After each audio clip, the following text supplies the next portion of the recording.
Hello there, my sleepy fellows. Tonight, let's leave the noisy world behind and return to a place where lanterns float, portraits whisper, and tea always finds you when you need it most. Welcome back to Hogwarts, where the stone walls have stood for centuries, watching over generations of witches and wizards as they've drifted into dreams beneath star-painted ceilings.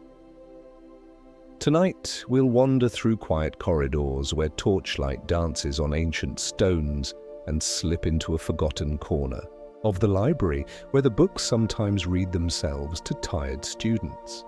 It's a place of gentle magic and soft surprises where even the dust motes seem to carry whispers of spells cast long ago. And if you find comfort in these magical journeys, remember that Hogwarts is always here, waiting to welcome you home whenever you need a moment of wonder. Before we start, I would like to request to tell me in comments section that from where you are listening. Do like and subscribe the channel to keep me motivated to craft more stories. Now let's begin our gentle wandering through the halls of magic.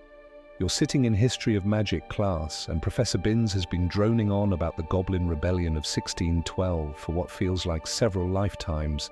Your quill hovers motionless over your parchment, having given up the pretense of note-taking approximately 23 minutes ago. The classroom windows are slightly open, allowing in the sweet scent of early autumn, crisp apples and wood smoke from Hagrid's distant hut. It's the kind of weather that makes you want to be anywhere but inside, listening to a ghost recite dates that even he seems to have forgotten the significance of.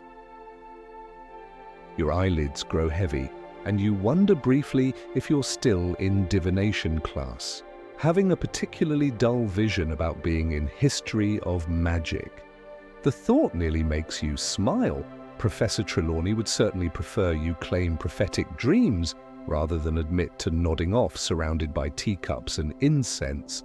The firm's late afternoon sun slants through the windows, creating pools of golden light on the worn wooden desks.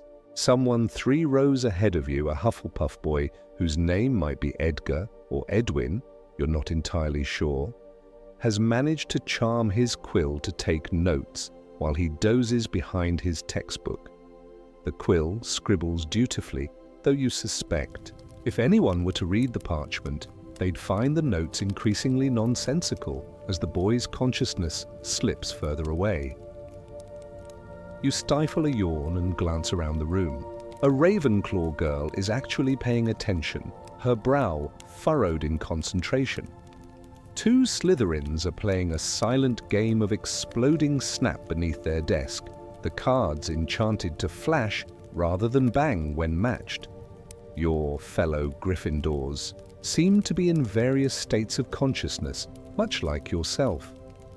The warmth of the room combined with the monotonous lecture creates a peculiar bubble of time where minutes stretch like taffy.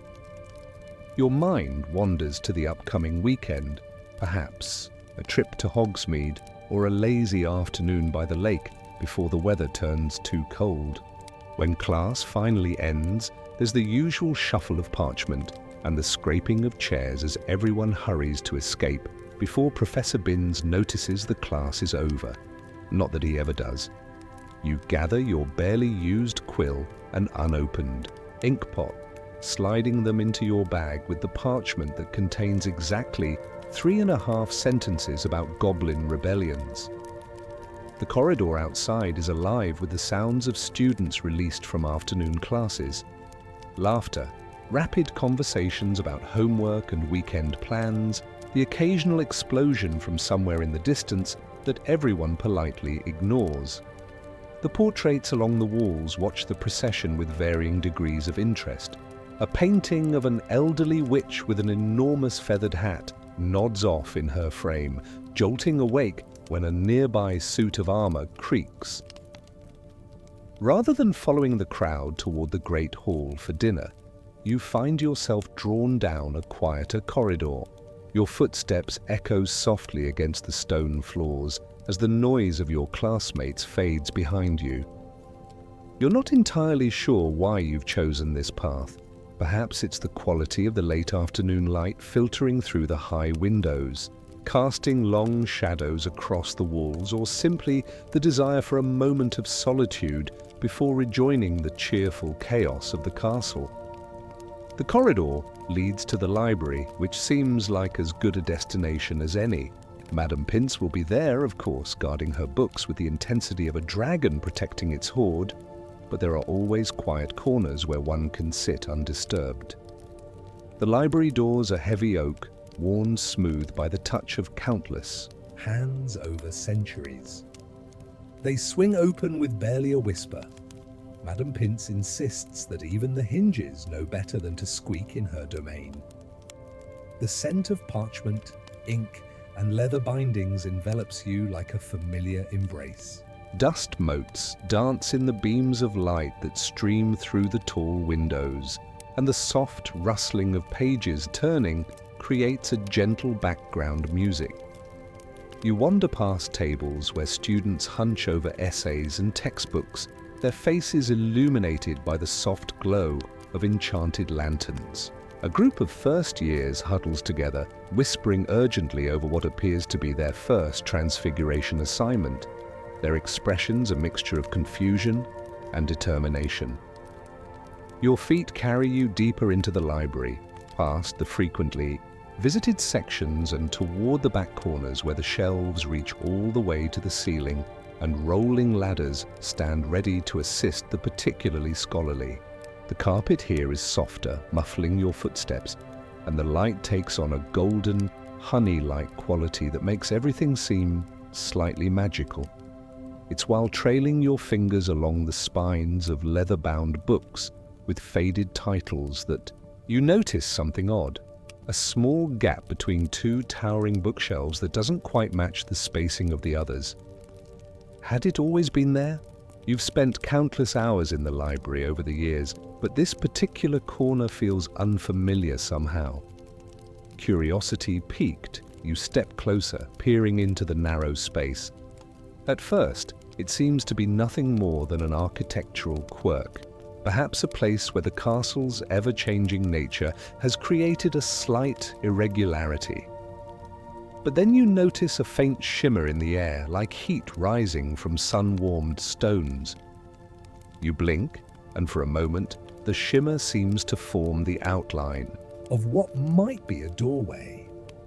Without fully understanding why, you reach out your hand toward the space between the bookshelves. Your fingertips tingle as they pass through the shimmer, and suddenly the air parts like a curtain, revealing what was hidden behind the veil of magic. A doorway materializes, small, round-topped, and made of dark wood with a simple brass handle worn to a soft gleam by countless hands. It's not the grand entrance to a secret chamber or the imposing portal to a forbidden section. Rather, it feels like the kind of door that might lead to a gardener's shed or a comfortable study, modest, unassuming, and all the more intriguing for it. A gentle warmth emanates from beyond the door, along with the faintest scent of cinnamon and old books. Before you can second-guess yourself, you turn the handle and step through. The space that greets you is nothing short of magical, though not in the flashy, dramatic way of the Great Hall or the Room of Requirement. This is a subtler, more intimate kind of magic, a reading alcove that seems to have been forgotten by time itself. The ceiling arches gently overhead, not terribly high, but enchanted to show a perpetual twilight sky where soft stars are just beginning to appear among wisps of pink and purple clouds.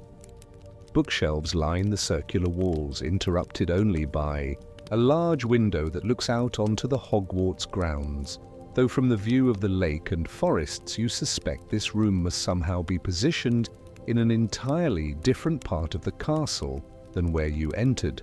The window seat is wide and cushioned, with what looks like hand-embroidered pillows, their colors faded to gentle pastels by years of sunlight. A small fireplace occupies one section of the wall, a cheerful fire already crackling within it. though there's no wood to be seen.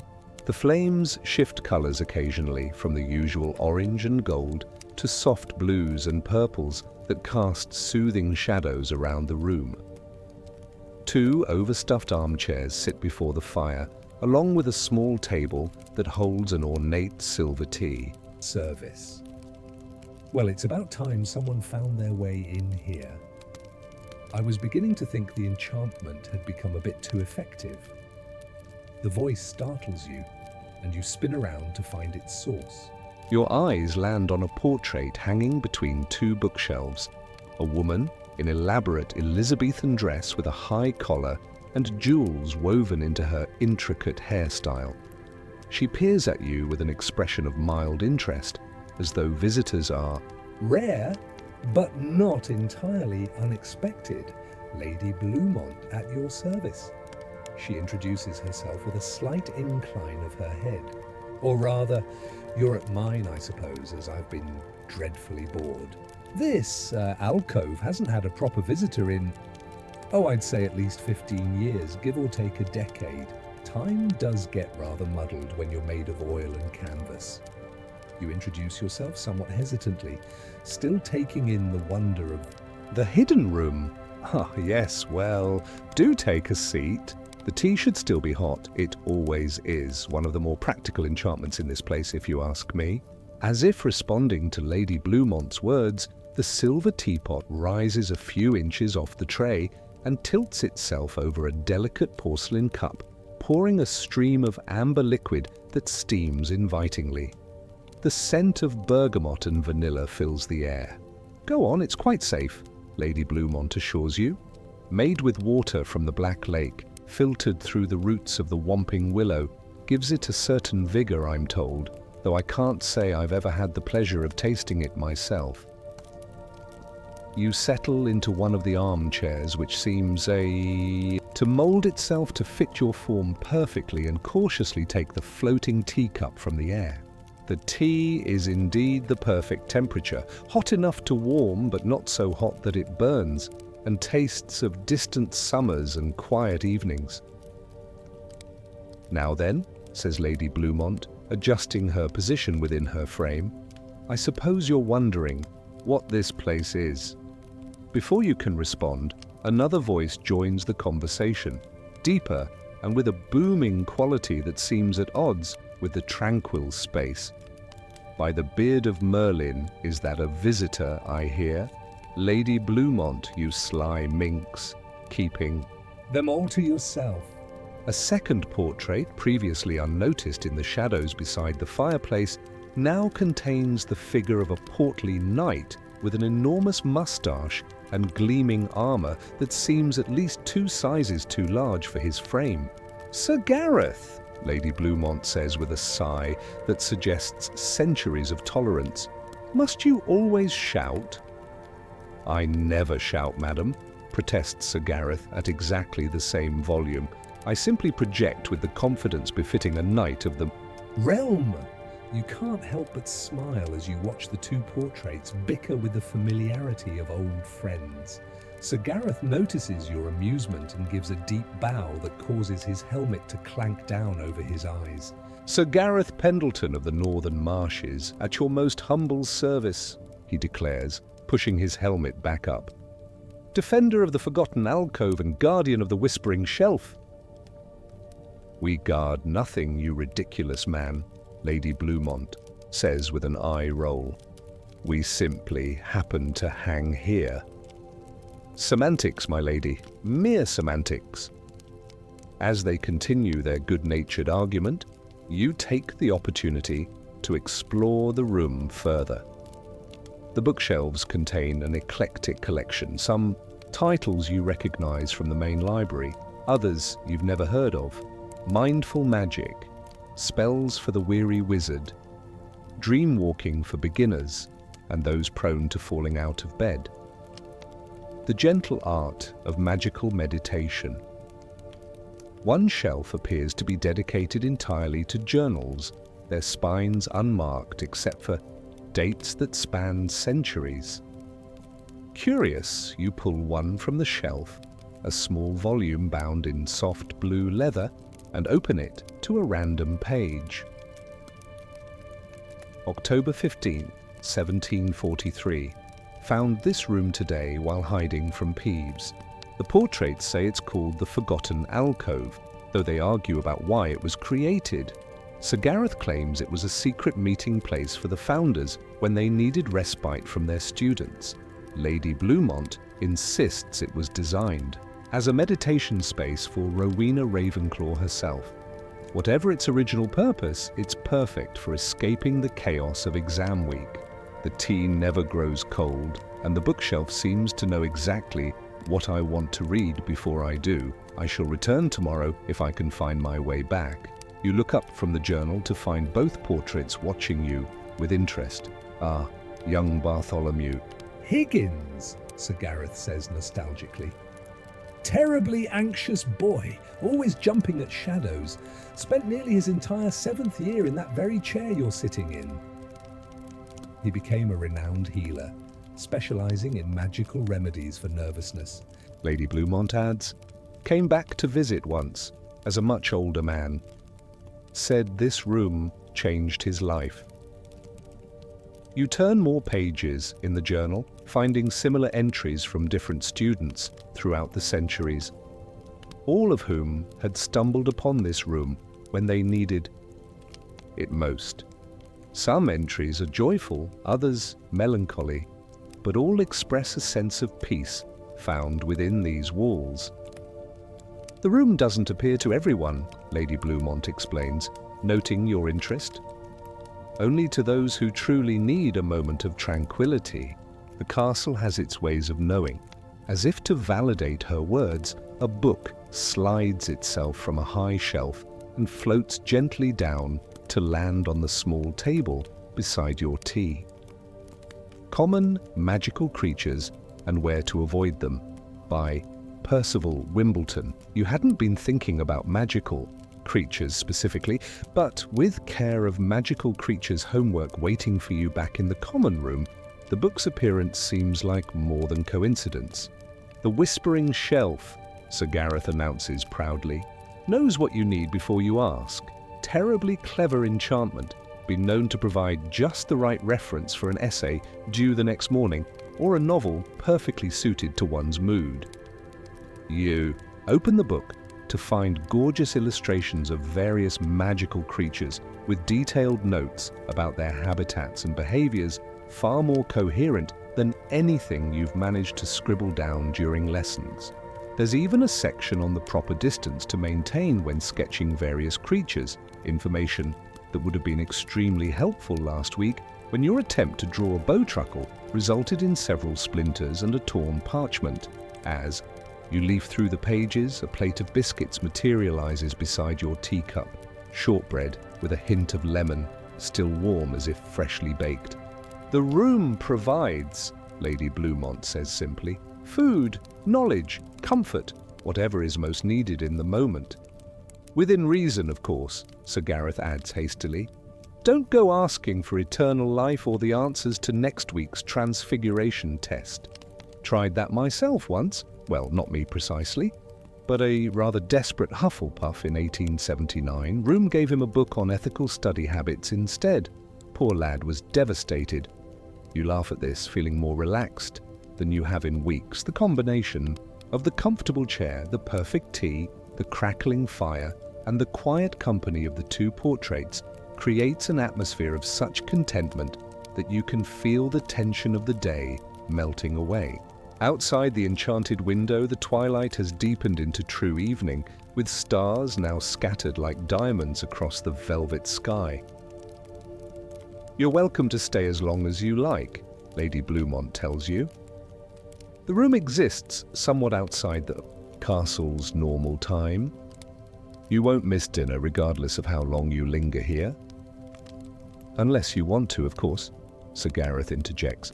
In which case, the cabinet beneath the window contains excellent sandwiches. Cucumber and cream cheese today, I believe. Or possibly roast beef. Or perhaps both. The cabinet can be as indecisive as it is generous. You sink deeper into the armchair, cradling your teacup between your hands.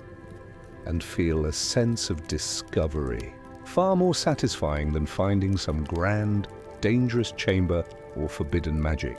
This small, perfect pocket of peace, tucked away within the busy castle, feels like a secret meant just for you.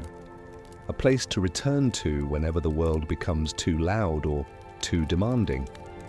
The forgotten alcove has found you, and in it, you've found exactly what you didn't know you were seeking.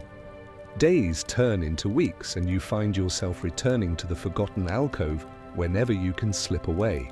Sometimes it's between classes, when you have just enough time to dash into the library, make your way to that particular gap between the bookshelves, and spend 20 magical minutes curled up with a book that seems to have been waiting specifically for you. Other times, you come in the evening when the day's lessons and activities have left you mentally exhausted and in need of stillness. What surprises you most is how the room seems to anticipate your needs. On rainy days, you arrive to find the fire burning more brightly and a thick woolen blanket draped over your favorite armchair. Before exams, relevant books appear on the small table without you having to search the shelves. And on one particularly difficult day, after receiving a disappointing grade in potions, you enter to find a steaming mug of hot chocolate topped with tiny marshmallows that change color with each sip. Lady Bluemont and Sir Gareth have become something like friends, each in their own way. Lady Bluemont, for all her formal mannerisms and occasional haughtiness, has a dry wit that makes you laugh and an encyclopedic knowledge of Hogwarts history that has saved your grade in more than one essay. Sir Gareth, boisterous and occasionally ridiculous, tells the most marvelous stories of his painted adventures through the castle's portrait collection, acting out the most dramatic parts with sweeping gestures that sometimes send him clean out of his frame. You've even begun bringing small treats to share with the room. Not that the portraits can eat them, of course, but they seem to appreciate the gesture. You place sugar quills and chocolate frogs on the mantelpiece like offerings, and though they're always gone when you return, neither portrait admits to knowing their fate. Probably the house elves, Lady Bluemont sniffs when you ask. Though I can't imagine why they'd want student leftovers. Or perhaps the castle itself consumes them, Sir Gareth suggests with dramatic flair. Sustenance for its ancient magic. The lifeblood of Hogwarts could very well be Honeyduke's finest. On a particularly chilly November afternoon, you arrive at the alcove to find a third portrait has appeared. A small, simple frame that now hangs beside the window seat. Within it is a young woman with spectacles and hair that seems unable to decide if it wants to be curly or straight, resulting in a rather endearing mess. She has a quill tucked behind her ear and ink stains on her fingers. "Hello," she says when she notices you staring. "I'm Alice Applesall, class of 1924. You must be the new alcove finder Lady Bluemont has been telling the other portraits about." Lady Bluemont clears her throat delicately from her frame. "I may have mentioned your visits." In passing. In passing? Alice laughs. She's practically been broadcasting it through the whole castle. A student who actually appreciates proper conversation, I believe was the phrase. You introduce yourself properly to Alice, who explains that her portrait usually hangs in a rarely used corridor on the 5th floor, but she likes to visit other frames when the solitude becomes too monotonous. "The view from here is much nicer," she says, gesturing toward the enchanted window. "And the company is certainly more interesting than the dusty suit of armor I normally share wall space with." Alice becomes a regular presence in the alcove, her portrait sometimes empty when you arrive, but almost always filled by the time you've settled in with your tea. She brings a different energy than the other two, less formal than Lady Bluemont, and less bombastic than Sir Gareth, with a quick intelligence and a talent for puzzles that proves invaluable when you're struggling with particularly difficult homework. Have you tried approaching it from the opposite direction? she asks one afternoon, as you frown over a complex arithmancy problem. Numbers are a bit like people. Sometimes they're friendlier when you don't come at them head-on. It's through Alice that you learn more about the alcove's history. Unlike the other portraits who seem to have been here since their creation, Alice discovered the room as a student and only had her portrait hung here after her death many decades later. It was my sanctuary, she tells you one snowy evening, as you warm your hands around a mug of spiced cider. I was dreadfully shy as a girl, couldn't bear to speak up in class, even when I knew the answers. Found this place during my 3rd year and spent so much time here that I think the room decided I belonged, in a way. What did you do after Hogwarts, you ask, curious about this woman who seems to understand the magic of the alcove so intimately. Spell creation, she says, a hint of pride coloring her voice. Specialized in charms that help nervous speakers, created the confidence concoction charm, helps the drinker speak clearly without fear, without the side effects of a potion. Wouldn't Have managed it without the books in this very room. As winter deepens outside the castle walls, the alcove becomes even more of a haven. The enchanted window still shows the grounds, but the lake has frozen over and snow blankets the distant forest. Inside, the fire never falters, and, on particularly bitter days, you discover that the bookshelves nearest the fireplace contain volumes that seem to radiate warmth when held. It's during one of these cold, December afternoons that you arrive to find an unfamiliar object in the alcove, a small, intricately carved wooden box sitting on the table between the armchairs. Lady Bluemont is dozing in her frame, and Sir Gareth appears to be absent, visiting. Another portrait elsewhere in the castle. Only Alice is present, watching you with curious eyes as you approach the box. It appeared this morning, she tells you. Nobody's touched it yet. The box is made of dark wood, possibly walnut, with Silver hinges and a latch shaped like a tiny owl. Delicate carvings cover its surface, stars, moons, and what might be a map of the night sky, though not one you recognize from your astronomy lessons. I think it's waiting for you, Alice says softly. With gentle fingers, you lift the latch and open the lid. Inside, nestled on a cushion of midnight blue velvet, lies a silver key so small it might almost be for a child's diary. Despite its size, it has a satisfying weight when you lift it from the box, and the metal is warm against your skin, as though it's been lying in sunlight instead of inside a wooden container. Curious, says a voice, and you look up to find that Lady Bluemont has awakened. Very curious indeed. What does it open? You ask, turning the tiny key over in your palm. Lady Bluemont exchanges a glance with Alice, a silent communication passing between the two painted women. That, Lady Bluemont says carefully, is something you'll need to discover for yourself. The mystery of the silver key occupies your thoughts over the next few days. You've tried it on every tiny lock you can find in the alcove, the cabinet beneath the window, a small jewelry box on one of the higher shelves, even the latch on a miniature model of a treasure chest that sits among the trinkets on the mantelpiece. Nothing fits. Lady Bluemont and Alice refuse to offer any further hints, though you've caught them whispering together when they think you're absorbed in a book. Sir Gareth is uncharacteristically quiet on the subject, tapping the side of his nose knowingly whenever you bring it up, but keeping whatever knowledge he possesses to himself. You've taken to carrying the key with you, threaded onto a thin cord, around your neck and tucked beneath your robes.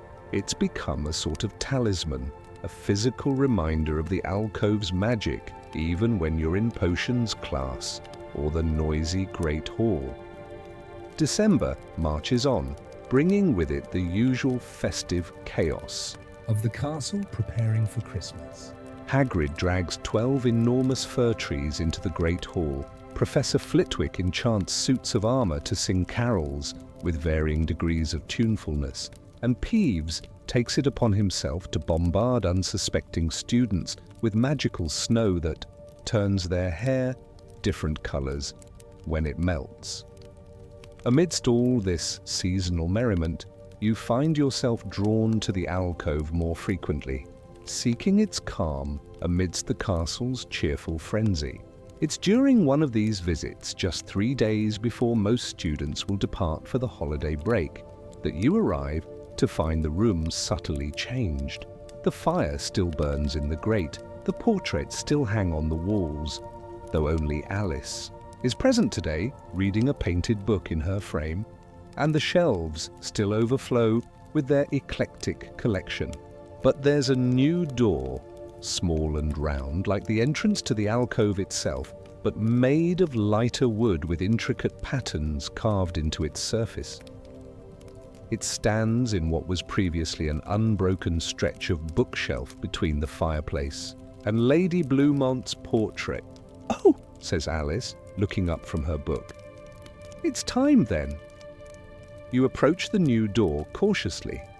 Unlike the entrance to the alcove, this door is solid and visible without the need to reach through any magical barrier. The carved patterns seem to shift slightly as you draw closer, resolving themselves into a delicate map of stars and constellations. In the center of the door, at just the height where your hand naturally falls, is a tiny silver keyhole. Your fingers find the key against your chest, warm through the fabric of your shirt. "What's on the other side?" you ask Alice, who has set aside her book to watch you with an expression of gentle encouragement. "That depends," she says, "on what you need it to be." Your hand trembles slightly as you lift the cord over your head and remove the key. It seems to pulse with a subtle magic as you bring it toward the keyhole, almost as if it's eager to fulfill its purpose. The key slides in perfectly, turning with a soft click that seems to echo in the quiet room. The door swings open, revealing not another room as you had expected, but a swirling vortex of gently shifting colors, silvers, blues, and purples that blend and separate like oil on water. "It's a gateway," Alice explains, though you haven't asked aloud. "The room has decided you're ready." "Ready for what?" Alice smiles, a hint of sadness touching her painted features. "To move on. To find the next space that will help you grow. The alcove has given you what it can, a place of peace, of reflection. But magic, like those who wield it, cannot remain static. It must evolve, transform." Understanding dawns slowly, bringing with it a pang of loss. "You mean I won't be able to come back?" "Not to this exact room, no," she says gently. "The alcove will close its door to you after today, but Hogwarts has many secrets, many spaces where magic gathers in unexpected ways. This key," she nods, toward the silver key still in the lock, "will help you find them when the time is right." You stare at the swirling gateway, reluctant to take the final step. The alcove has become so much more than just a hidden room. It's been a sanctuary, a place where the pressures of school and teenage life couldn't follow. The thought of losing it brings a lump to your throat. "What if I don't go through?" You Ask, your voice barely above a whisper. Alice's expression is kind but firm. "The door has appeared because you're ready, whether you recognize it or not. If you choose not to go today, the alcove will begin to fade for you anyway. You'll find it harder to locate the entrance. The tea will never be quite hot enough. The book's never quite what you're looking for." You take a deep breath, gathering your courage. The vortex pulses gently, neither threatening nor particularly inviting, simply waiting like a held breath. Before you can change your mind, you step through the doorway, and into the swirling colors. For a moment, there's nothing but soft light and the sensation of floating. colors wrap around you like silk scarves, cool and weightless against your skin. There's no fear in this between place, only a peaceful suspension that reminds you of floating in the shallows of the Great Lake on a perfect summer day. Then, gradually, the colors begin to thin and separate, revealing glimpses of somewhere solid beyond them.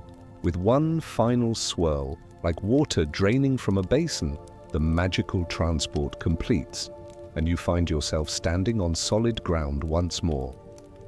You're in the astronomy tower, but not as you've ever seen it before. The stone floor beneath your feet is the same, as are the tall windows that look out over the Hogwarts grounds.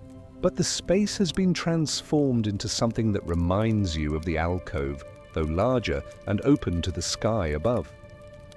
Comfortable chairs and cushions are arranged in a semicircle facing the largest window, where the winter sunset paints the snow-covered landscape in shades of pink and gold. Small tables hold steaming mugs and plates of ginger snap cookies that fill the air with the scent of spice and sweetness. Enchanted lanterns float at various heights, casting a golden glow over everything, and you're not alone. Half a dozen other students sit among the cushions, all looking as surprised as you feel. You recognize most of them vaguely, a quiet Hufflepuff boy who always has his nose in a book during meals, a pair of Ravenclaw twins who speak in whispered conversation during herbology, a Slytherin girl who once helped you gather ingredients in potions without saying a word. "Welcome," says a gentle voice, and you all turn to see a portrait that hangs on the single solid wall of the tower, a wizard in simple robes with kind eyes and a neatly trimmed beard streaked with silver. "I am Professor Waistcoat, and this is the Starlight Circle." No one speaks, still processing this unexpected gathering. "Each of you," the professor continues, "has spent time in the forgotten alcove. Each of you has found what you needed there, quiet, respite, a moment to breathe, in a world that often forgets the importance of stillness. And now, the alcove has sent you here to find something equally valuable: connection."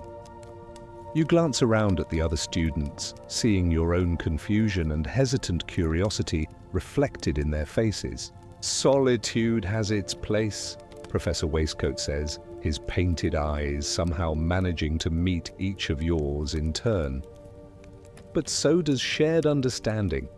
The Starlight Circle has existed at Hogwarts for nearly as long as the castle itself. A place where those who value quiet contemplation can find others of like mind." As he speaks, you feel something tugging at the cord around your neck. Looking down, you see the silver key hovering in the air before you, glowing softly. Around the circle, the other students are experiencing the same phenomenon. Their expressions, a mixture of wonder and slight alarm. The keys begin to drift toward the center of the circle, where they meet and merge in a flash of silver light. When the light fades, a single object floats in their place, a delicate silver model of the solar system, each planet perfectly detailed and moving in its orbit around a gently glowing sun.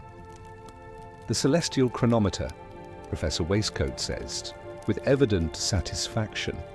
"It appears when the circle is complete, when each seeker has found their way here. It will guide your gatherings and remind you of the larger patterns of which we are all a part." The silver model drifts to a small table in the center of the circle, where it settles with a soft chime. As it touches down, warmth spreads through. The tower, not just physical heat, but something deeper, a sense of belonging, of having found a place and people who understand the value of quiet thought. The circle meets at sunset each Sunday, the professor explains. Sometimes for conversation, sometimes for silent companionship, sometimes to watch the stars emerge, sometimes to share the burdens that feel too heavy to carry alone. You may come when you wish and leave when you must. There are no obligations here, only opportunities.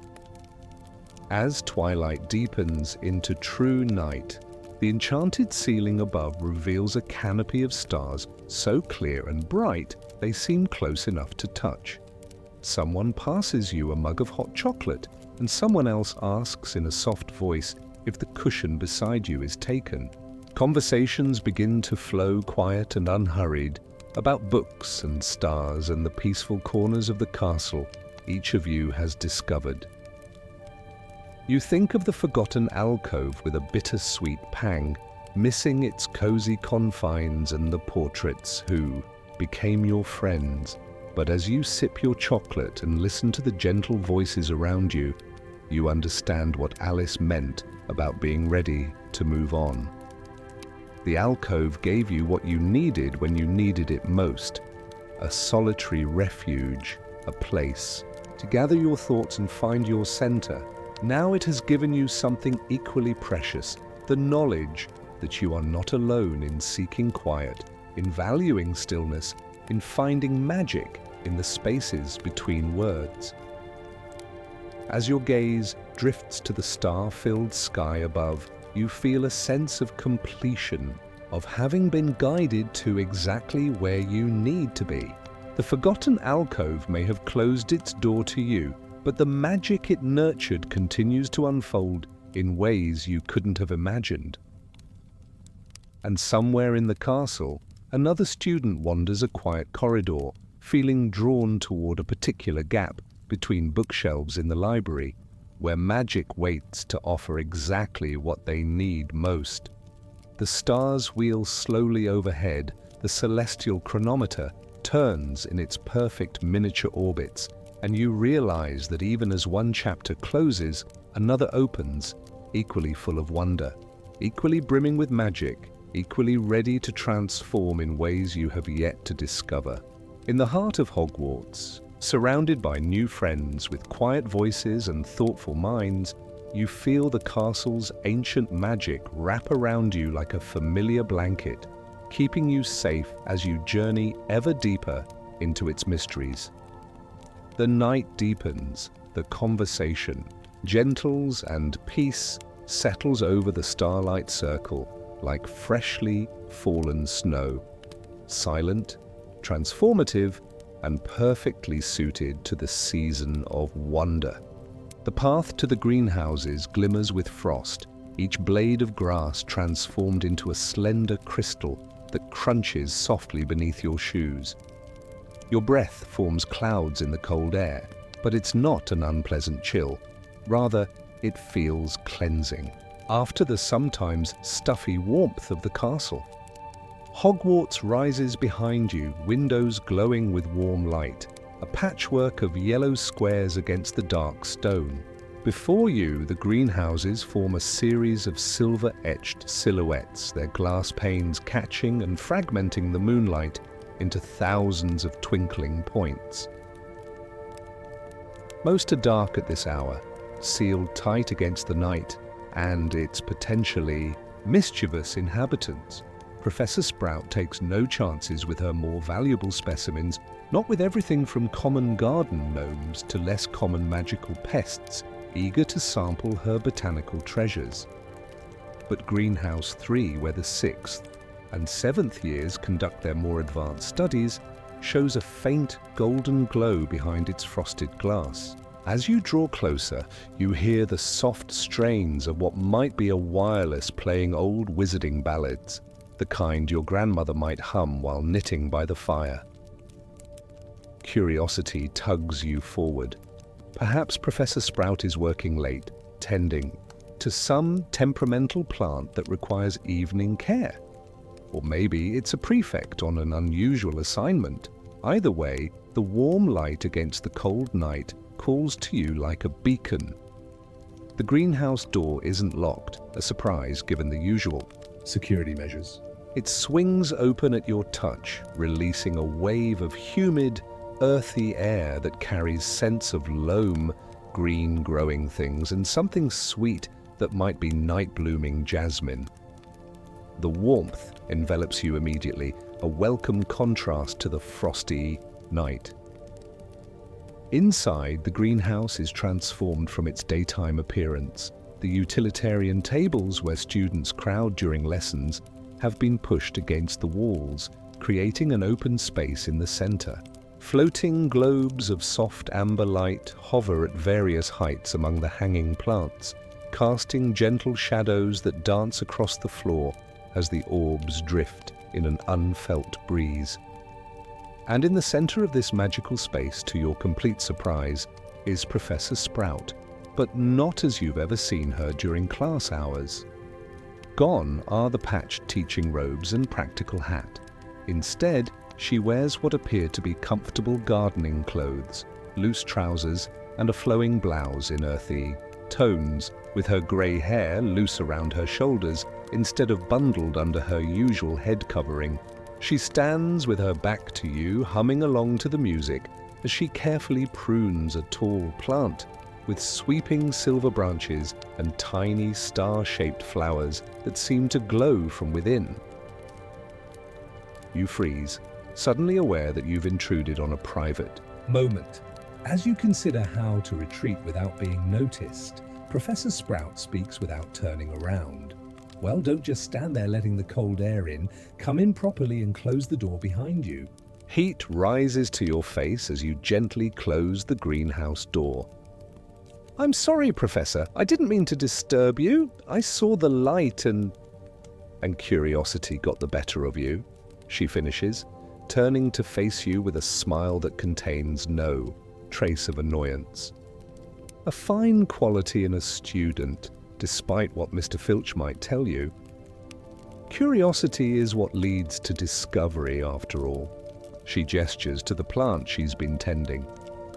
Take the astral willow, for instance, discovered quite by accident when Tilden Toots was wandering where he shouldn't have been, in the highest valleys of Tibet, if he hadn't been curious about a silver glow he spotted from his campsite. We might never have known about its remarkable properties.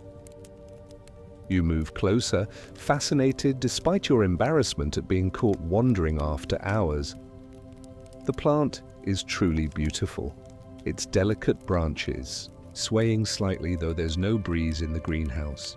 The tiny flowers emit a soft, pulsing luminescence that shifts from silver to pale blue and back again. "It's beautiful," you say, truthfully. "And useful," Professor Sprout adds, gently touching one of the glowing blossoms. The nectar can only be harvested during the full moon when the flowers fully open. Just a drop in a sleeping draught creates the most restful sleep imaginable. No nightmares, no tossing and turning, just peaceful dreams until morning. She steps back, surveying the plant with satisfaction. "There we are, all ready for tomorrow night's full moon." She turns her attention fully to you, her expression curious but kind. "Now then, what brings you out to the greenhouses at this hour? Forgotten textbook, escaped toad, or just restless feet and an active mind?" You admit to the latter, explaining the strange pull you felt toward the gardens tonight. Professor Sprout nods as if this is perfectly reasonable. The castle has its ways of guiding students where they need to be, even if they don't realize they need to be there. She gives you an appraising look. "And I could use an extra pair of hands tonight, if you're willing. The Midnight Garden needs tending, and it's always easier with company." "The Midnight Garden?" you repeat, unfamiliar with the term despite years of herbology lessons. Her eyes twinkle. "Not part of the standard curriculum, I'm afraid. Some things are best learned outside of class hours by those who show special interest." She reaches for a worn canvas apron hanging on a nearby hook and offers it to you. "What do you say? Care to see something few students ever do?" Intrigued, you take the apron and tie it around your waist. Professor Sprout beams at you, then turns and heads toward the back of the greenhouse, past the familiar work areas and into a section you've never properly explored during regular lessons. She stops before a heavy curtain of deep blue fabric that hangs from ceiling to floor, separating the main greenhouse from whatever lies beyond. Strange symbols are embroidered along its edges in silver thread, moons in various phases, stars in unfamiliar constellations, and what might be ancient, runes or simply decorative patterns. The Midnight Garden, Professor Sprout says with evident pride, exists in the space between daylight and dreams. It's where we grow the plants that thrive on darkness, on secrets, on the quiet magic that flows most strongly when the world is asleep. She pulls the curtain aside, revealing an archway that leads to another section of the greenhouse, one you're certain wasn't visible from the outside. Beyond the threshold, you glimpse plants unlike any you've seen in your regular herbology lessons. Flowers with petals of deep purple and midnight blue that seem to absorb light rather than reflect it. Silvery ferns that ripple like water when touched by the faint breeze, mushrooms that glow with a soft blue phosphorescence. "Well," says Professor Sprout with an encouraging nod, "in you go." Taking a deep breath, you step through the archway and into the hidden garden. The Midnight Garden enfolds you in a gentle darkness that isn't quite darkness at all.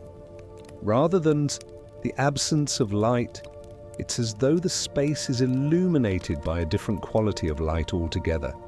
The cool silver of moonbeams, the soft blue of twilight, the gentle glow of stars reflected in still water. The air is thick with the scent of night-blooming flowers, a complex perfume both sweet and faintly spicy. The garden itself is arranged in concentric circles around a central fountain where water flows up rather than down, collecting in a basin at the top before disappearing into the night air as a fine, glittering mist. The plants grow not in neat rows as in the teaching greenhouses, but in artistic arrangements that consider height and color and the strange patterns of illumination that some species emit. "Beautiful, isn't it?" Professor Sprout says, coming to stand beside you. Ois Garden has been part of Hogwarts since the time of the founders.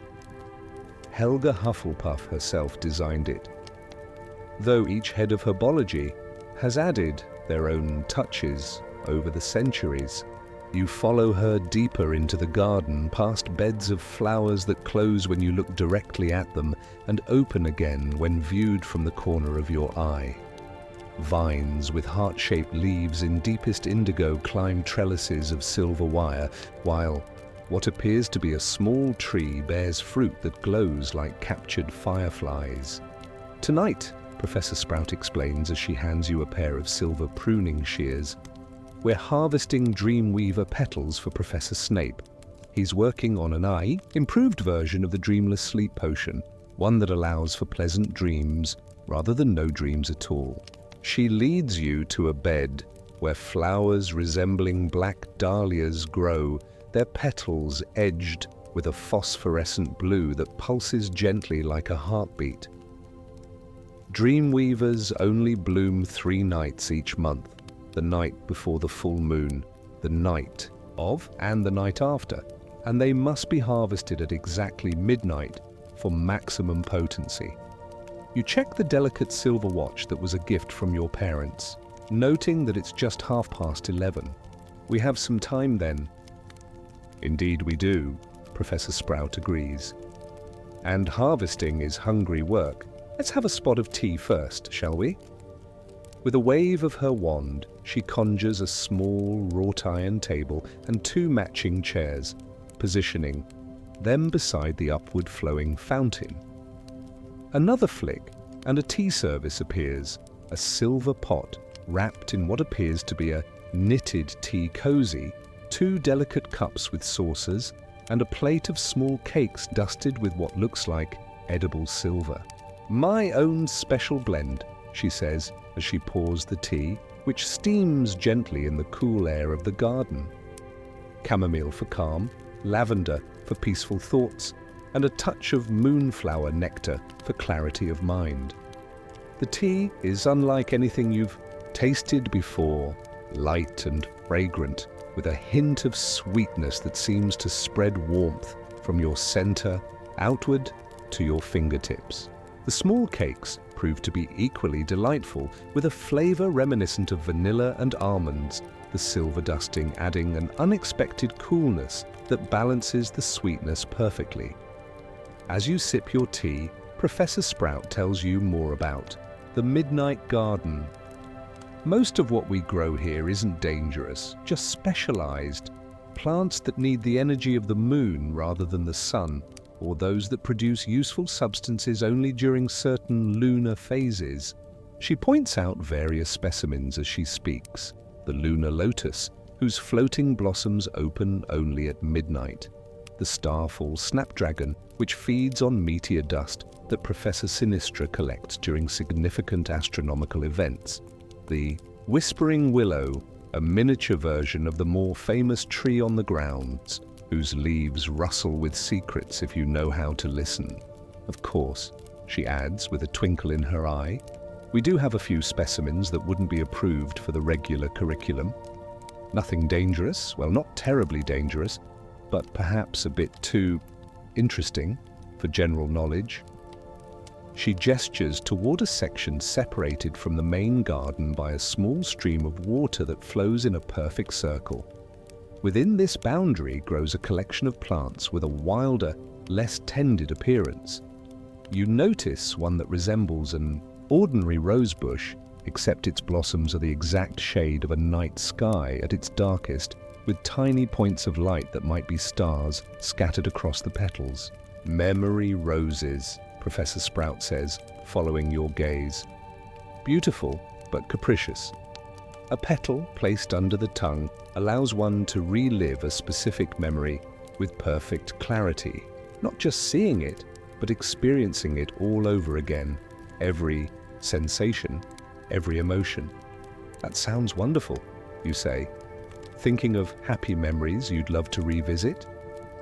It can be, she agrees, but memories have power, which is why the ministry classifies these as restricted botanical specimens.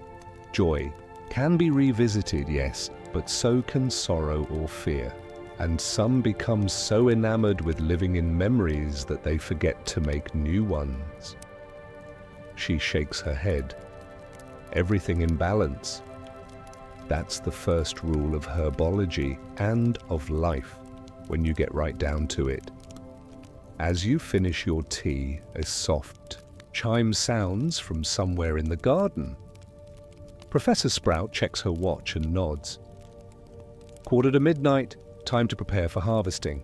She leads you back to the bed of dreamweavers, explaining the proper technique as she goes.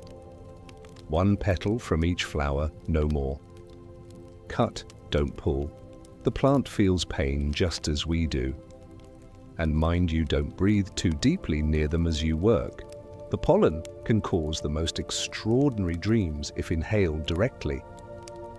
She hands you a small silver knife to work alongside her own. Wait for my signal. The harvest must begin precisely at midnight and end before the 12th stroke fades. Together you kneel beside the beautiful flowers, tools ready. The garden seems to grow quieter, as if holding its breath in anticipation. The dreamweavers pulse more rapidly, their blue glow intensifying as midnight approaches. From somewhere in the distance, a clock begins to strike. Professor Sprout nods sharply and you begin to cut, one precise stroke for each flower, the petals falling into the small silver bowl she's placed between you. The petals continue to glow after being separated from the plant, casting blue reflections across your faces as you work swiftly but carefully. As the final stroke of midnight fades, Professor Sprout places a lid on the bowl of petals. Well done, she says, sounding genuinely pleased. A perfect harvest. A sense of quiet accomplishment fills you, not the loud triumph of winning a Quidditch match or earning house points, but something more personal and profound. You've participated in an ancient ritual, a piece of magic that connects you to generations of witches and wizards who have tended these same plants under the same moon. Now, says Professor Sprout, rising and offering you a hand up, the second best part of midnight gardening. What's that? You ask, accepting her help. She grins, suddenly looking much younger than she does during day classes. Midnight snacks, of course. And I happen to know the house elves have prepared something special. Tonight. With another wave of her wand, the harvest tools vanish, replaced on the small table by a fresh tea service and a covered silver dish that, when revealed, contains delicate sandwiches, fruit tarts, and chocolate biscuits still warm from the oven. The house elves know about the midnight garden? You ask, surprised. Professor Sprout laughs. My dear, the house elves know everything that happens in this castle. They've been bringing refreshments to midnight gardeners for centuries. She pats the seat beside her. Come, sit. The night is still young and the garden has more secrets to share. As you settle back at the table, a comfortable silence falls between you and the professor. The floating lights drift lazily overhead, the upward-flowing fountain creates a soothing background melody, and the night-blooming flowers release their sweetest perfume, as if in celebration of the successful harvest. In this hidden garden, surrounded by plants that thrive in darkness and guided by a teacher who clearly loves every leaf and petal, you feel a connection to Hogwarts that transcends classrooms and textbooks. This is magic in its purest form, not flashy spells or complex potions, but the quiet wonder of growing things that transform darkness into beauty, silence into peace. Professor Sprout seems to read your thoughts. This is why I became a herbologist. You know, she says softly. Not for the practical applications, useful though they are, but for moments like this, when the boundary between the ordinary and the miraculous becomes so thin you can hardly tell where one ends and the other begins. She offers you another cup of tea, and as you take it, your fingers brush against the warm ceramic. In that brief contact, you feel a spark of connection that goes beyond student and teacher, a shared appreciation for the gentle magic that flows through the veins of the natural world, waiting for those patient enough to nurture it. The midnight garden has welcomed you into its secret heart, and you know with absolute certainty that you will return again and again to this place where night blooms into wonder. The weeks pass, and your midnight visits to the garden become a cherished routine. Professor Sprout seems delighted by your continued interest, greeting you with increasing warmth each time you appear at the greenhouse door, silver pruning shears already in hand. Right on time, she says, one crisp December night, as you slide through the door, stamping snow from your boots. I've just put the kettle on. The whispering willows are particularly chatty tonight. I think they sense the coming solstice.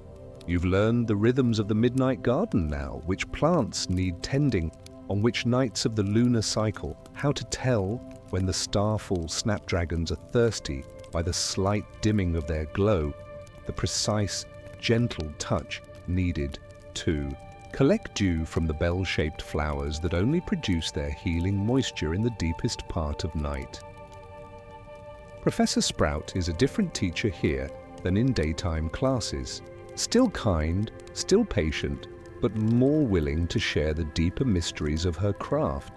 She tells stories of famous herbologists and their discoveries, of her own journeys to distant lands in search of rare specimens, of magical plants, thought to be extinct until she found them growing in hidden valleys or on remote mountainsides.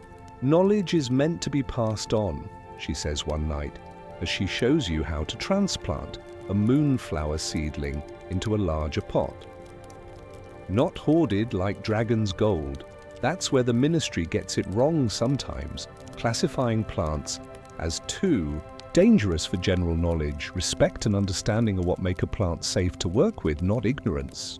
You're not the only student who visits the Midnight Garden, you discover. Others come on different nights. A serious Ravenclaw boy who specializes in medicinal herbs, a pair of Hufflepuff girls who are developing a night-blooming garden of their own in a courtyard corner, a quiet Slytherin whose family has bred magical plants for generations. You rarely overlap with them, but evidence of their work is sometimes visible: a newly potted plant, a carefully annotated sheet of observations left beside a flowering shrub. I match students to nights based on their personalities and the plant's needs, Professor Sprout explains when you ask. Some students have a touch for venomous tentacula, others for the more delicate night bloomers. You, for instance, have a particular affinity for dreaming plants. The dreamweavers respond remarkably well to your presence. It's true, you've noticed.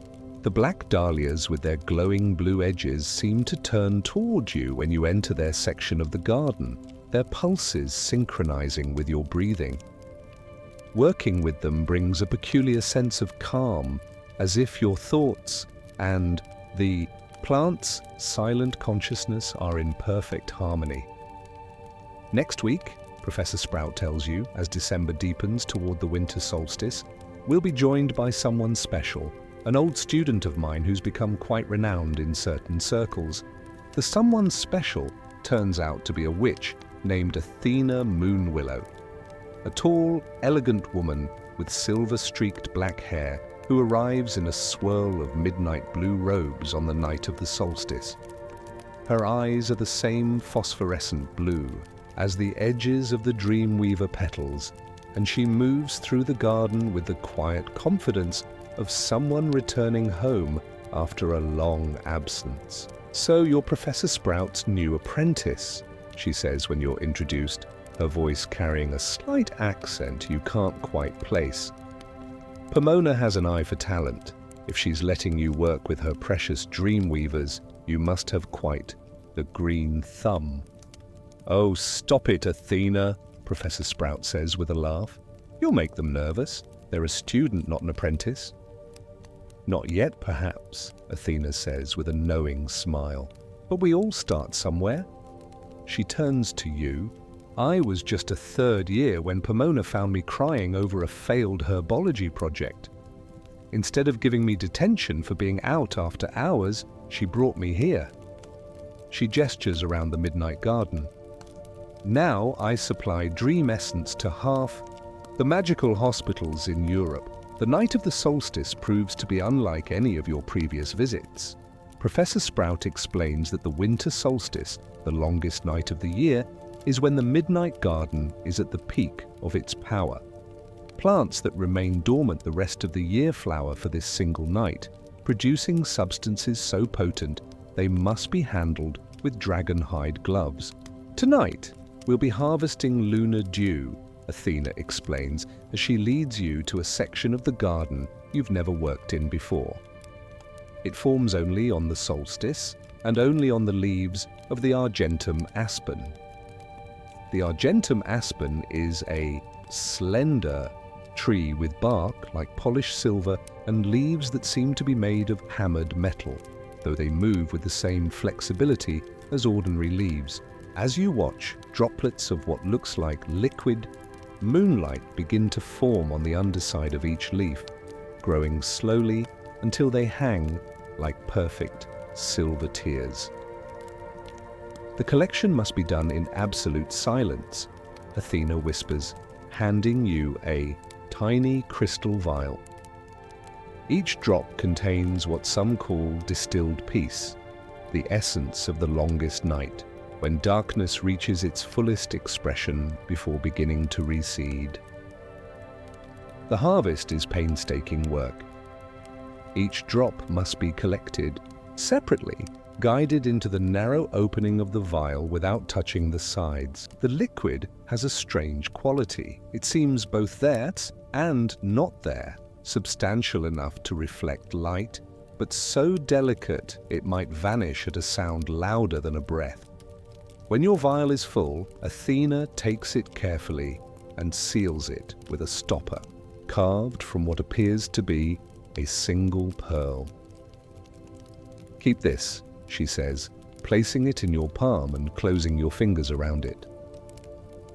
Everyone should have a bit of bottled midnight for those moments when day becomes too harsh or too bright.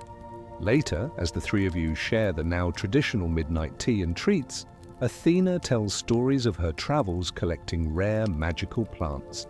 She's been to the floating gardens of Burma, where orchids grow that can alter gravity in their immediate vicinity, to the deepest Amazon, where vines remember everyone who's ever touched them, to the ice forests of northern Russia, where crystalline trees grow that chime like bells when the aurora borealis dances overhead.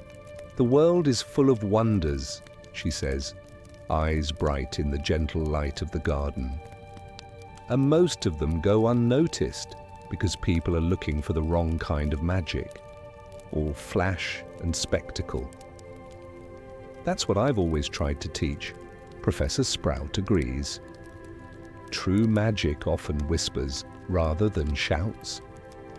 As the solstice night deepens toward dawn, still hours away on this longest night, Athena teaches you and Professor Sprout a melody she learned from plant-singing witches in West Africa.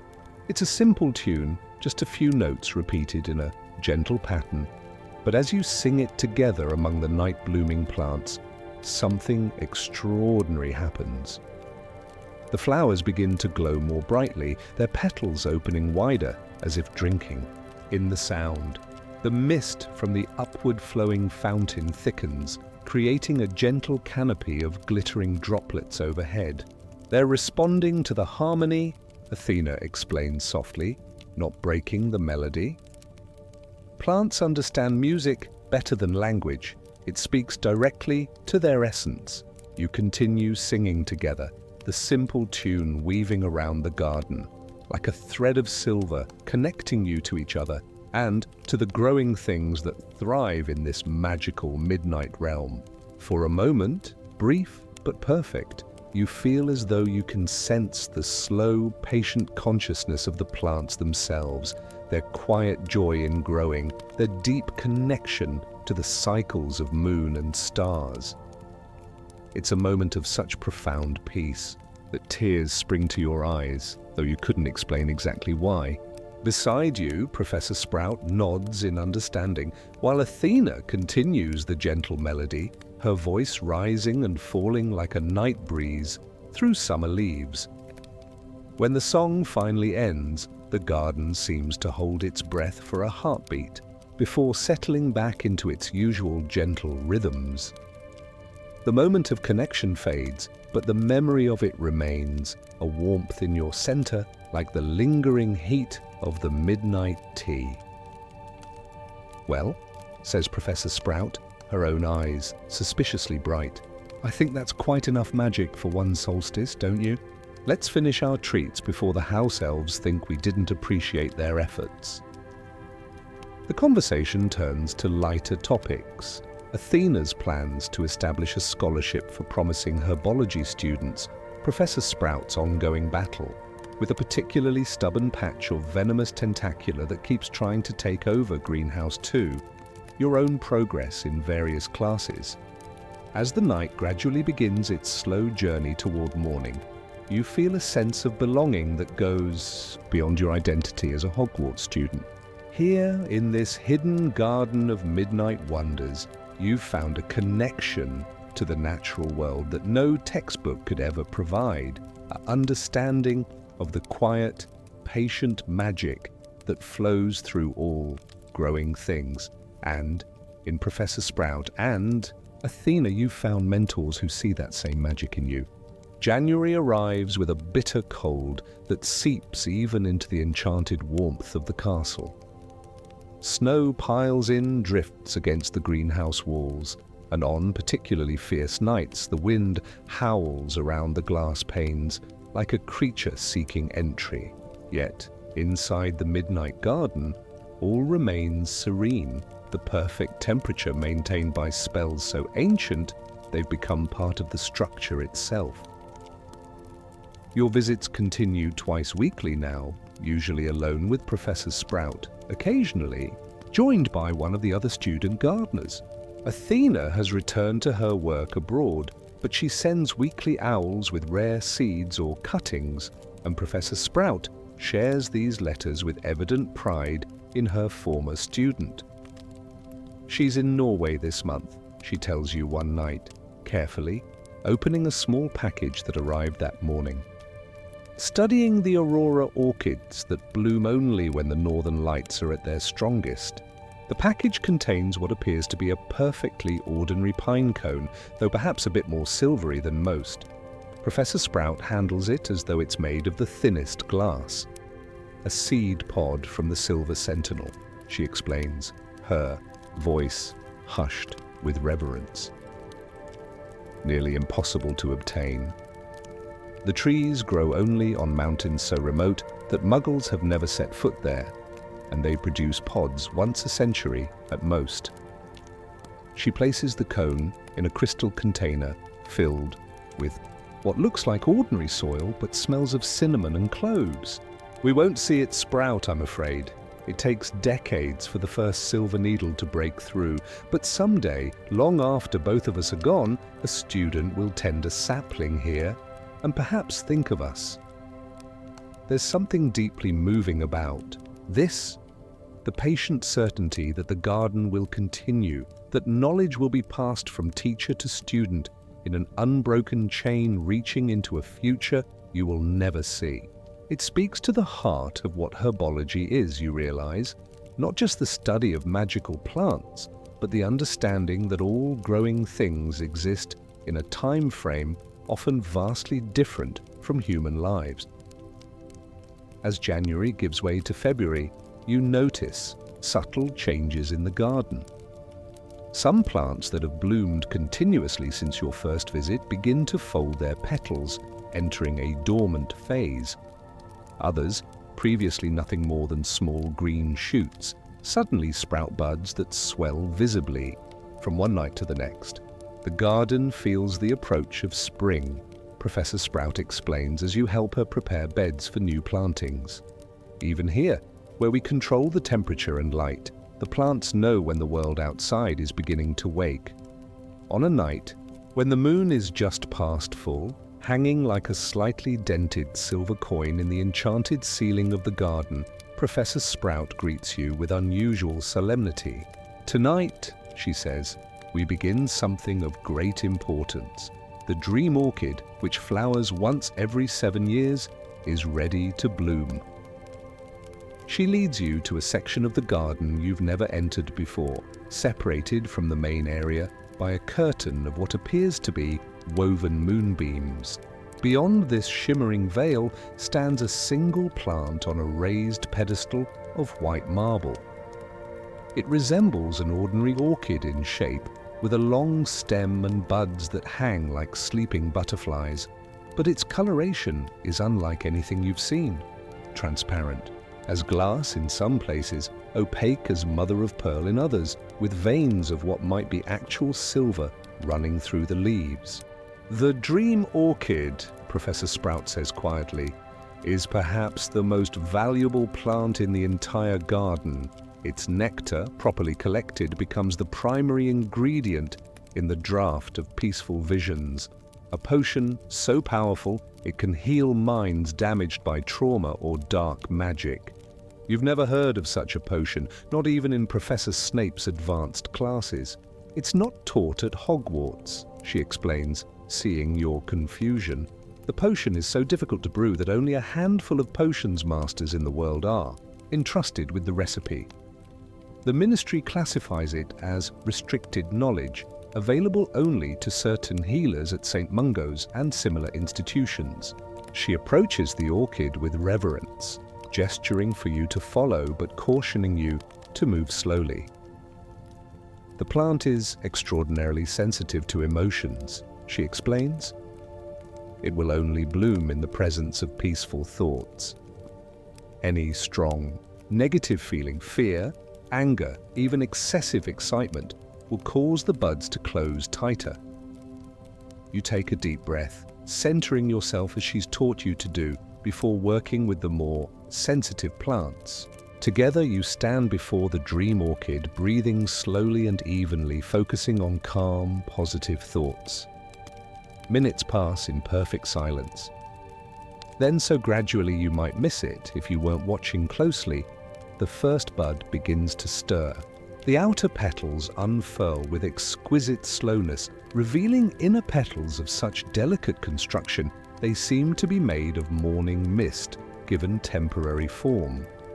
At the center of the flower, what should be the stamen and pistil is instead a tiny structure that looks remarkably like a miniature galaxy, swirling points of light suspended in a deep blue center. Beautiful, you whisper, the word escaping before you can stop it. But rather than closing at the sound, the orchid seems to respond positively.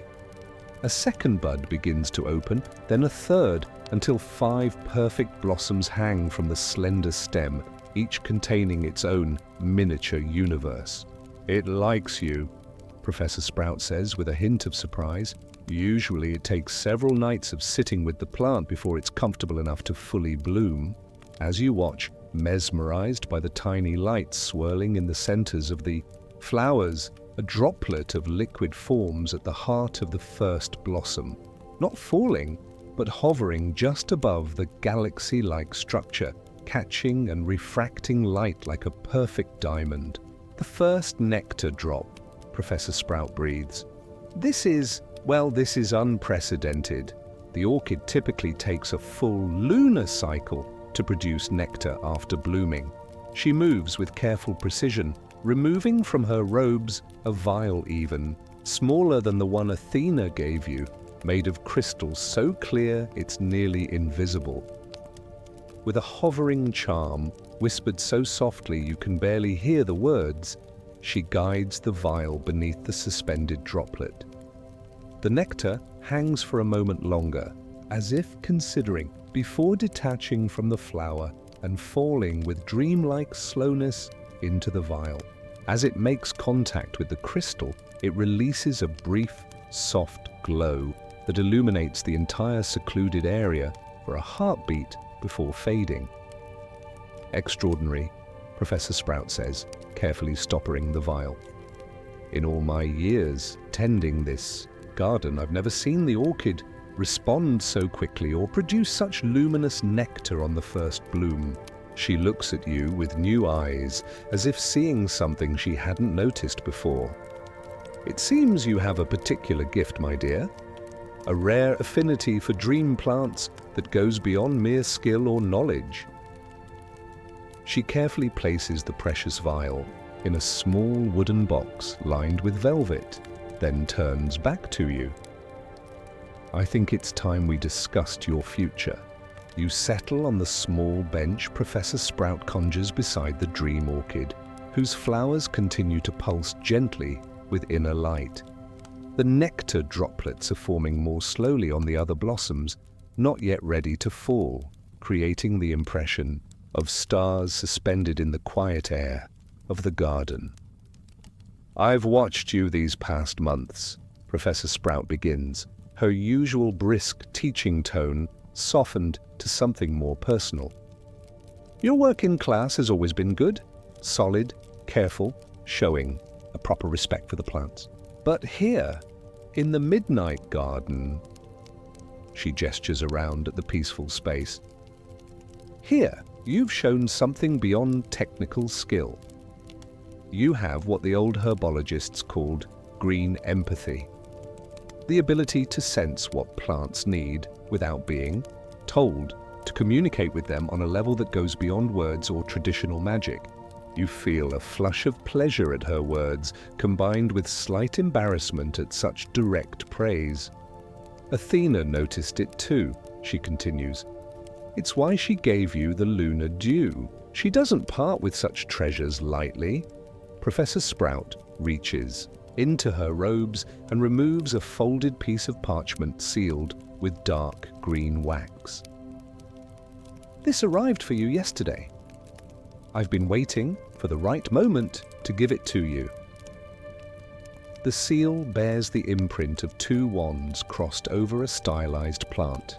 You recognize it from your herbology textbook, the emblem of the International Society of Magical Horticulture, the most prestigious organization for those who specialize in magical plants. With fingers that tremble slightly, you break the seal and unfold the letter. Dear student, upon the recommendation of Pomona Sprout, master herbologist and esteemed educator, and Athena Moonwillow, specialist in oniric botany, the International Society of Magical Horticulture is pleased to offer you a position in our summer apprenticeship program for exceptional young herbologists. This program, hosted at the Conservatory of Rare Magical Flora in the protected valleys of the Swiss Alps, provides selected students with the opportunity to study under leading experts in all branches Of magical plant lore. Participants will gain hands-on experience with specimens rarely seen outside the most exclusive collections, while developing their particular talents under careful guidance. Should you accept this invitation, please respond by "I'll know later than April 15th. All necessary arrangements, including international portkey travel and accommodation, will be provided by the Society. We look forward to welcoming you to our Garden of Knowledge. With green blessings, Florian Nightshade, Director of Educational Outreach, International Society of Magical Horticulture.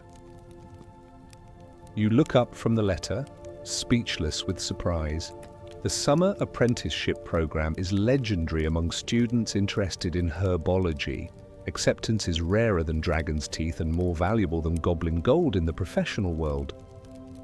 You nominated me, you finally managed to ask. Professor. Sprout smiles, the expression crinkling her already well-lined face into a map of kindness. Athena and I both did, but it was your work with the Dreamweavers that convinced the selection committee. I sent them a small sample of the petals you harvested. Their potency was remarkable, better than anything I've gathered myself in years. She gestures toward the dream orchid, whose flowers seem to be watching you with their galaxy centers. And after tonight, well, I'd say the plants themselves have made their opinion of your abilities quite clear. A strange mixture of emotions washes through you: pride, excitement, gratitude, and an undercurrent of something bittersweet. The opportunity is beyond anything you could have hoped for. A door opening to possibilities you'd barely allowed yourself to dream about. Yet there's also the knowledge that accepting means leaving the Midnight Garden, at least for a time, this quiet sanctuary that has become so precious to you. Professor Sprout, with her decades of guiding students, seems to read these conflicting feelings in your expression. The garden will still be here when you return, she says gently. That's the wonderful thing about plants. They're rooted in place, creating a sense of home that remains constant even as we grow and change. She reaches out to adjust one of the floating lights that has drifted too close to a sensitive hanging vine. Besides, I have a feeling you're meant for greater gardens than this one. Wonderful though it is, the Midnight Garden is just one small corner of the magical botanical world. You sit together in comfortable silence for a while, watching the dream orchid's soft pulsations, listening to the gentle splashing of the upward flowing fountain. The garden continues its nighttime rhythms around you, flowers opening and closing, vines reaching imperceptibly toward the enchanted ceiling, the occasional soft chime of a plant releasing pollen or seeds. I had a teacher when I was not much Older than you are now, Professor Sprout says eventually. Professor Beery, Herbert Beery, quite the theatrical man, always a bit dramatic for my taste, but a wonderful herbologist. He told me something I've never forgotten. plants teach us the most important magic of all, how to grow toward the light while keeping our roots firmly in the earth. She looks around the garden, her expression fond and slightly nostalgic. I've tried to live by that wisdom, to reach for new knowledge, new discoveries, while never forgetting where I began. The garden taught me that balance, just as I hope it's taught you. From one of the dream orchid's flowers, another droplet of nectar forms and falls with that same dreamlike slowness into the waiting vial that Professor Sprout positioned earlier. The brief glow illuminates both your faces, creating a moment of connection that needs no words. In that soft light, you see not just the teacher who has guided your hands in repotting mandrakes or pruning venomous tentacula, but a wise woman who has chosen to share the deepest secrets of her beloved plants with you. And perhaps she sees in you not just a student with an aptitude for herbology, but a kindred spirit who understands the profound magic of growing things. Now then, she says, the practical teacher returning as the glow fades, it's getting terribly late and you have classes tomorrow. Take this with you. She hands you another tiny vial, this one containing what looks like ordinary water, but when you hold it up to the light, reveals tiny motes of silver suspended in the liquid. Dream dew from the starfall snapdragon. 3 drops in a cup of chamomile before bed, and you'll have the most restful sleep no matter how late the hour. As you prepare to leave the garden, collecting your cloak from where you hung it by the entrance, Professor Sprout adds one more thing. The apprenticeship doesn't begin until July. Until then, I expect to see you here every Monday and Thursday at midnight. We have much more to learn together, you and I, before you go off to Switzerland. She smiles, the expression containing both pride and a touch of the same bittersweet feeling you experienced earlier. After all, those dream orchid flowers will be blooming for several more weeks, and I can't think of better hands to help collect their precious nectar. You make your way back through the main greenhouse and out into the winter night, where stars glitter like frost crystals in the black sky. The castle looms against the darkness, its windows mostly dark now in the deepest part of night. Inside, those stone walls, your dormitory bed awaits, promising rest for your body while your mind still dances with visions of rare plants and future adventures. As you follow the path back toward the entrance hall, your footsteps crunching softly on the frozen grass, you carry with you more than just the small vial of dream dew. You carry the knowledge that you've found your place in the magical world, not in flashy spellwork or potion pyrotechnics, but in the patient, nurturing magic that helps things grow and heal. And as you glance back at the greenhouses, their glass panes catching starlight and moonbeams, you know with absolute certainty that no matter how far your studies take you, you will always find your way back to this garden, where plants whisper their secrets in the gentle darkness, and where you first learned to hear them. In your pocket, the letter from the International Society crinkles softly, a promise of bright futures and new discoveries.